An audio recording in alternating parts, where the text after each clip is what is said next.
काँग्रेसचे आणखीन 2 आमदार भाजपला गळाला लागणार असल्याची सूत्रांकडून माहिती समोर आलेली आहे। येत्या आठवड्यात 2 आमदार राजीनामा देण्याची शक्यता वर्तवली जाते।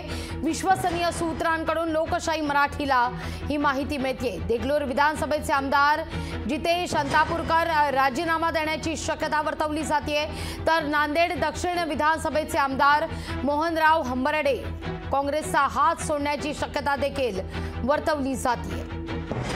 या घडीची सगळ्यात महत्त्वाची ही बातमी, अशोक चव्हाण हे भाजपात दाखल झाल्यानंतर आता काँग्रेसला आणखीन धक्का बसण्याची शक्यता वर्तवली गेली आहे। याच विषयी अधिक माहिती घेण्याकरता थेट जाते आमचे प्रतिनिधी चेतन ननावरे यांच्याकडे।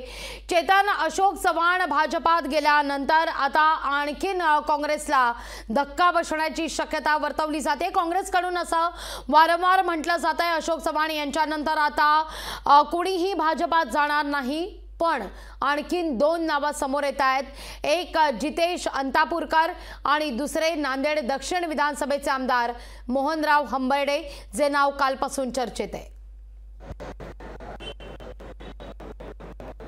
निश्चितच भाजपच्या वरिष्ठ सूत्रांकडून माहिती समोर येत आहे की काँग्रेसचे आणखी 2 आमदार येत्या आठवड्यामध्ये राजीनामा देतील आणि दोन्ही नांदेडमधले आमदार आहेत, हंबर्डे असतील किंवा अंतापूरकर असतील, हे कट्टर समर्थक मानले जातात अशोक चव्हाण यांचे। त्यामुळे अशोक चव्हाण यांच्या पाठोपाठ आता हे दोन्ही आमदार। तुमचा आवाज व्यवस्थित आमच्यापर्यंत पोहोचत नाहीये, पुन्हा एकदा आम्ही संपर्क साधण्याचा प्रयत्न करू। तुमचा आवाज व्यवस्थित पोहोचत नाही आमच्यापर्यंत। अशोक चव्हाण यांच्या भाजप प्रवेशानंतर आता काँग्रेसला आणखीन धक्का बसण्याची शक्यता वर्तवली जाते।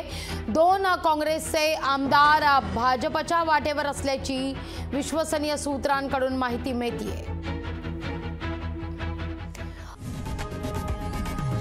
लोकशाही मराठी ऐका, पहा, जागरूक रहा।